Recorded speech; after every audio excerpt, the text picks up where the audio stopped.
හිතවන මේ හිමිදිරි උදෑසනේ පතන්නම් ඔබට සුබ උදෑසනක් කියා. අද දින උදෑසන රැස්වීම මෙහෙයවීමට ඇත්තේ 10 විද්‍යාන්තියේ අපටයි. Dear Principal Sir, Vice Principal Sir, Madam, dear teachers and my dear brothers and sisters, today's morning assembly is conducted by grade 10B. ආසිරිය රාජ්‍යගල මානව මානවී කාලයේ වන්දනාව. ගිහියන්ගේ නිත්‍යශීලය වන පංචශීලය වන්දනා කර සිටිමු. First item is religion observance. කාලයේ ආරාධනා සමය කුළු විද්‍යාලයේ ඉන්නේ.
Vice Principal Madam and my dear teachers are friends. Today I am going to present thought of the day. What is right is not always popular and what is popular is not always right. නිවැරදි සෑම දෙයක්ම සෑම තැනකදීම ජනප්‍රිය නැත. ඒ වගේම ජනප්‍රිය සෑම දෙයක්ම නිවැරදි නැත. Thank you.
එකමත් එක කාලෙක ඉතාමත් දරුණු රජ කෙනෙක් ජීවත් විය. ඔහු සතුව මිනිමස් ආහාරයට ගන්නා බල්ලන් 10 දෙනෙක් සිටියා. දිනක් රජුගේ සාතු සේවකයා අතින් පොඩි අතපසුවීමක් සිදු විය. එයින් කෝපයටපත් රජතුමා ඔහුව බල්ලන්ට කන්න දාන ලෙස අනුකළේය.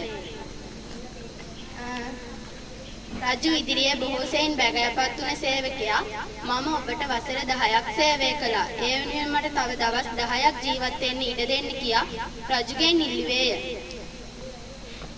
එම ඉල්ලීමට එකඟ වූ පුද්ගලයා දින 10ක් දක්වා බල්ලන් සිටි කාමරය පිරිසිදු කර බල්ලන් ආවා බල්ලන්ට කෑම ලබා දී බල්ලන්ව ආදරෙන් උරතල් කළේය. 10 වන දින උදෑසන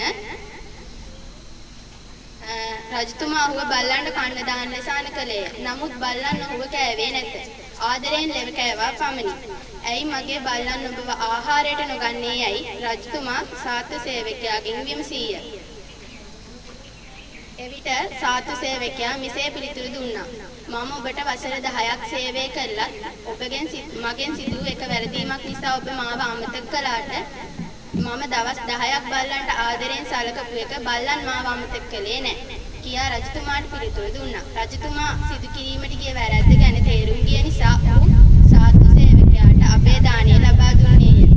ඕනෑම පුද්ගලයෙකු අතින් යම්කිසි අතපසුවීම් සිදුවිය හැකිය.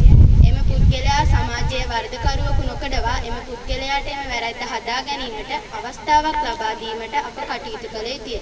ඔවුන් කළ එක වැරදීමක් නිසා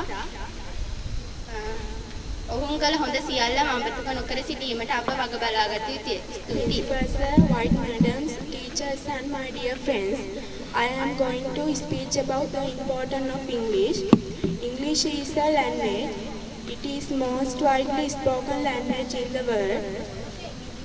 This language connects people from different countries and cultures. It is bridge for communication, education and opportunities. As we know, world has become a global village. In this global village has become a linked language. English help us to connect with others. For example, if you want to someone from Sri Lanka from friend in Japan. Second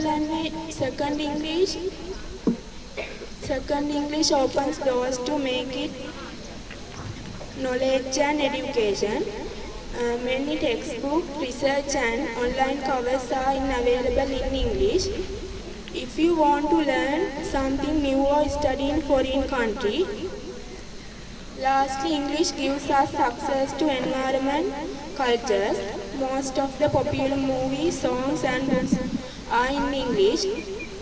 So let's make embrace and achieve your dreams. ஆசிரியர் அவள் ஹரி எல்லோருக்கும் காலை வணக்கம். மொழி மனிதன் ஆகாரியத்தின் கண்ணாடி. மொழி மிக சிறந்த தொடர்பாடல் ஊடகம். மனிதனையும் விலங்குகளையும் மிக ஈர்த்து கொள்ளவும் மனிதனை அத்தை வளர்க்க மொழி அவசியம். தமிழ் மொழிக்கும் சிங்கள மொழிக்கும் மிக வரலாறு உண்டு. நன்றி.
දෙපළගෙන්ද ගුරු මෑණිවරුන්ගෙන්ද ගුරු පියවරුන්ගෙන්ද සහෝදර ඔබ සමගින්ද අවසරයි. මා මෙතෙන් පැමිණිය ශිෂ්‍ය නායක කතාව ඉදිරිපත් කිරීමටයි.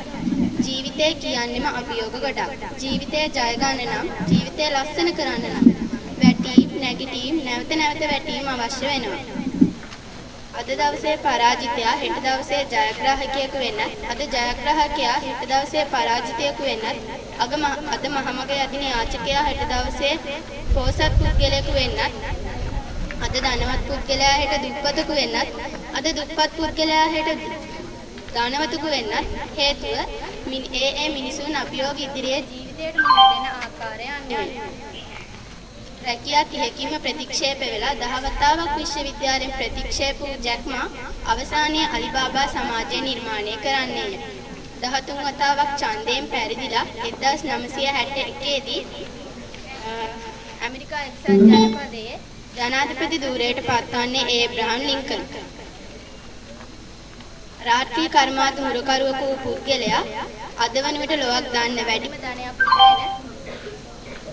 ධනයක් උපයන රංගන ශිල්පියා වෙලා ඉන්නවා. ඒ මිනිසුන් අභියෝග ඉදිරියේ ජීවිතයට බාල්දු නොකරගත් නිසාය. ඔයත් අභියෝග ඉදිරියේ පෙරදුන මිනිසෙක් නම් ඔයත් හිතට ගන්න. ඔයාට ලැබෙන හැම අභියෝගයක්ම ඔයාට ජීවිතයට හැම පීඩනයක්ම ශ්‍රේෂ්ඨත්වයකින් කෙරවල කරගන්න ඔයාට අවංක වෙන්න. ජයග්‍රහණය තියෙන තමන් ළඟයි. ස්තුති උදෑසනක් වේවා සියලුම දෙනාට. ගරු විදුහල්පතිතුමාගෙන්ද නියෝජ්‍ය විදුහල්පතිතුමියගෙන්ද ආචාර්ය මණ්ඩලයේ සියලුම දෙනාගෙන්ද දූ දරුවන්ගෙන්ද අවසරයි. පුතේ අද 10 B පන්තියට තමයි රැස්වීම මෙහෙවන්න තිබුණේ. සමස්තයක් විදිහට ගත්තාම රැස්වීම හොඳයි. ඒ කියන්නේ දරුවෝ තුන්දෙනෙක් ධ්‍යාන දරුවෝ පිරිමි දරුවෝ හැමෝම එකතු වෙලා රැස්වීම මෙහෙවන්න ඉන්නවා. කතා සිංහල ඉංග්‍රීසි කතාව දෙමළ කතාව ඒ හැම කතාවකම ශිෂ්‍ය නායක කතාව දවසේ සිදුවිල්ල ඒ හැම දෙයක්ම පිළිවෙලට කරලා තිබුණා. ඒ වගේම තමයි ඉදිරිපත් කිරීම දෙකක් කරා සිංහල සහ ඉංග්‍රීසි සින්දු දෙකක් කිව්වා. ඒකේ දරුවෝ හැමෝම සහභාගී වුණා.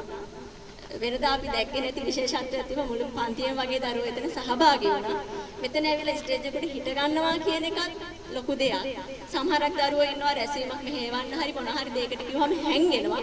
එහෙම නැතුව මේ දරුවෝ මෙතන ආප එකත් ලොකු දෙයක්. හැබැයි චූටි අඩුපාඩුවක් දැක්කේ අය මේ විශේෂාංග දෙකේ. ඒකේ සූදානම් වෙලා හරියට ඇවිල්ලා ඒනට ඉදිරිපත් කිරීම කරද්දී අර අනිත් අයගේ අවධානය දිනා ගන්න තියෙන අවස්ථාවක් තිබුණා. ඒකේ එයාලා ප්‍රයෝජන අරන් තිබුණේ නැහැ. කියන්නේ එයාලා ඒක මේ එච්චර ගණන් ගත්තේ නැහැ වගේ තිබුණ සමහරක් දරුවෝ. එහෙම වෙන්න එපා. හරියට තමන්ගේ පන්තිය වෙනුවෙන් ඒ කරන දේ කරන්න ඕනේ. ඒ දරුවන්ට ස්තුතිවන්ත වෙනවා. අපේ ජනිත ටීචර් තමා ජනිත ගුරුතුමිය තමා රැස්වීම පුරුදු කරේ. එතුමියට ස්තුතිවන්ත වෙනවා.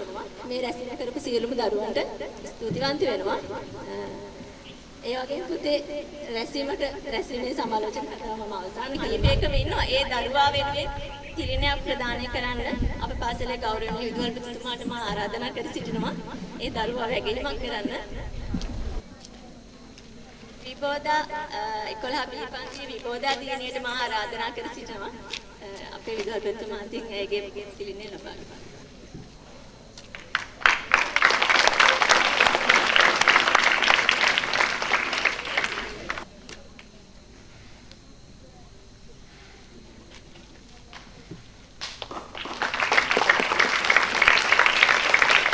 උදෑසන සියලු දෙනාටම අවසරයි. උපාද දකින්න වෙනසක් පාසලේ. ඒකට හේතුව තමයි අපේ හිතවත් දවිත් මහත්මයා අපිට පාසල වෙනුවෙන් සහයෝගයක් විදිහට එතුමා විසින් පාසලේ YouTube channel එක ආරම්භ කරන්න අපි අදහස් කරලා තියෙනවා. ඒකදී විශේෂත්වය තමයි පාසලේ දවසින් දවස සතියෙන් සතිය නැත්නම් අවුරුද්ද පාසවන ක්‍රියාකාරකම් එම channel එකට අපි ලබා දෙනවා. ඒ හරහා බලාපොරොත්තු වෙනවා මේ විද්‍යාලයේ විශාල පිරිසක් ඉන්නවා ආදි ශිෂ්‍යයන්. ඔවුන් නරඹයි ඔවුන් උදව් කරයි කියන විශ්වාසය මත තමයි මුද පාසල් සංවර්ධන කටයුතු වලට සහයෝගය ලබා ගැනීමක් වශයෙන් තමයි අපි මේ කටයුතු සිදු කරන්නේ. දැනට තියෙනවා අපේ සිදුවෙන අපේ පාසලේ සිදුවෙන සිදුවීම් වෙබ් පේජ් එක තමයි දාන්නේ. ඒ කියන්නේ වෙබ්සයිට් එක යන්නේ මේ වෙබ් පේජ් එකක් තියෙන එක අපේ ෆොටෝ ඒ වගේ වීඩියෝස් දානවා. නමුත් තියෙන ප්‍රශ්නේ තමයි ගිය සැරේ IT මිස් තමයි ඒක කරේ. එතුමිය ගුරු වෘත්තියෙන්ම අයින් වෙලා තියෙනවා. ඉතින් අපිට සිද්ධ වෙලා තියෙන අමුතුවෙන්ම පාසල ජාතිකවත් ජාත්‍යන්තරවත් අපේ තියෙන කටයුතු අරයි යන්න. මොකද ඒ තුල අපි බලාපොරොත්තු වෙනවා විශාල ප්‍රතිලාභයක් කලංකුට්ටි මහාවිද්‍යාලයට ලැබෙයි කියලා. ඒ වගේම ඔබ දන්නවා බොහෝ විට ගම්බද පාසල් වල යන දරුවෝ විශාල ලෙස ජාත්‍යන්තර ජයග්‍රහණ ලබා ගන්නවා. අයියේ පෙරේද දැක්කා අර ආධුනික මල්ල ක්‍රීඩා තරගය තිබුණා මේ මෑතකදී. ඒකදී විශාල වශයෙන් ජයග්‍රහණ ලබා ගත්තේ ගම්බද දරුවෝ. විශේෂයෙන් දකුණු ආසියාවේ වේගවත්ම කාර්තාව නැත්නම් ගැහණිය හා පිරිමියා විදිහට නැත්නම් ඒ සව් දෙක මීටර් 100 ලබා ගත්තේ අපේ දරුවෝ. ඉතින් අපටත් පුළුවන් අපේ දරුවන්ටත් පුළුවන් මේ වගේ ජාත්‍යන්තරයේ දිනන්න ජාතික තලයට යන්න අවස්ථාව ලබා ගන්න. ඊළඟ කාරණේ කියන්න ඕන ඔබට මේ රැස්වීම භූමිය අපි දකිනවා විනාඩි 10ක් 15ක් නැත්නම් 20ක් ඉන්න බැරි ළමයි ඉන්නවා. හැබැයි පන්ති කාමරයට ගියපුවාම ඊටාම ප්‍රචණ්ඩ කාර්යහා අවිචාරවත් ගති පැවතින ඇති අය තමයි ඉන්නේ. හැබැයි මෙතන විනාඩි 5ක් 10ක් ඉන්න බෑ. ඔබ දන්නවා ජාතියක් විදිහට ගත්තන් පස්සේ ජාත්‍යන්තරය අපි මේ දවස්වල ශ්‍රේණි කරලා තියෙනවා ක්‍රියාශීලී හා ඊටාම අර අපි කියන හොඳ පැත්ත. ක්‍රියාශීලී ජාතීන් වශයෙන් 10ක් නම් කරලා තියෙන එක ඉස්සරහම ඉන්නවා ජපාන් ඊළඟට ඔය ජර්මන් ඔය වගේ අය අපි නම් කොතන ඉන්නවද කියලා දන්නේ නැහැ. මොකද හැබැයි මේ රටවල් 10ම කට්ටිය සංවර්ධිත මට්ටමට ඇවිල්ලා තියෙනවා. හැබැයි අපේ ඉන්න දරුවෝ මම අද උදේ නිවුස් වල දැක්කා බස්නාහිර පළාතේ 75%ක්ම කුමන හෝ මත්ද්‍රව්‍යයකට අබ්බැහි වෙච්ච දරුවෝ ඉන්නේ. බස්නාහිර පළාතේ අනිත් පළාත් වලත් එහෙමයි 75%ක් සෙල්ලම් වැඩක් නෙවෙයි. ඒ කියන්නේ ඊළඟ ජාතියම ඉවරයි කියන එක. නැත්තම් ඊළඟ ජාතියේ පැවැත්ම එතනින් ඉවර වෙන තත්ත්වයක තමයි පත් වෙලා තියෙන්නේ. ඒ හින්දා මත්ද්‍රව්‍ය පිළිබඳ ජාතික වැඩසටහන් ක්‍රියාත්මක වෙයි අපිට සම්බන්ධ වෙන්න වෙයි. ඒ නිසා මේක විශ්ලේෂණයක් විදිහට යන්නේ ඒකේ ප්‍රතිඵල අපේ විද්‍යාලෙත් තියෙනවා. කීප දෙනෙක්ම ඉන්නවා. ඒ අය අයින් කරගත්තේ නැත්තම් එතනින් හැදුන්නේ නැත්තම් මේ පාසලත් ওই කියන තත්ත්වයටපත් වෙන තත්ත්වෙට මාර කිව්වෙත් ඕකම තමයි. අපේ දරුවන්ට වෙලා තියෙන විනාඩි 10ක් 15ක් ඉතන නේද? ඉන්න අභාගතාවයක් තියෙනවා. ඒකට හේතු ගන්නවකුත් තියෙනවා. ආර්ථික වෙන්න පුළුවන්. හැබැයි අපි ඒකට තියෙන උනන්දුවේ තරමක් වෙන්නේ නැති. හරි මට කියන්න ඕන පිළිවෙලකට වැඩක් කරපුවාම ඒක පුරුද්දක් විදියට යනවා. එතනින් පස්සේ ඒකේ ආයේ අමුතුවෙන් කරන්න ඕනේ. අපි පිළිවෙලකට දැන් මෙතන රැස්වීම හැදෙනකොට පිළිවෙලකට හැදුනන් පස්සේ මේක පුරුද්දක් විදියට හැදුනන් පස්සේ ආයේ කාටවත් ඇවදී බයින්න හදන්න ඕනේ නැහැ. දැන් මට අද උදේ වචන කීපයක් නේද? වචන කීපයක් කියවුණා. කරන්න දෙයක් නැහැ. හේතුව තමයි ඔබ පිළිවෙලකට වැඩක් කරන්න ඉගෙන ගත්තේ නැත්නම් ප්‍රශ්නේ ඔක තමයි. නේද? ඊට පස්සේ ඒක අර අපි පුරුදු වෙලා ඉන්නේ අර විදිහට ඉන්න. ඒ පුරුද්දම තමයි ක්‍රියාත්මක වෙන්නේ. හැබැයි මේ විදිහට මම බලාපොරොත්තු වෙන හැමදාම රැස්වීමේ කටයුතු කරේ කියලා. හරි එහෙනම් කාලේ ගිහින් තියෙන ඉඳා අද දවසේ වැඩසටහන් ඉදිරිපත් කරපු සියලු දෙනාට ගුරුතුමියට ස්තුතිවන්ත වෙනවා. ඔබට සුබ දවසක්.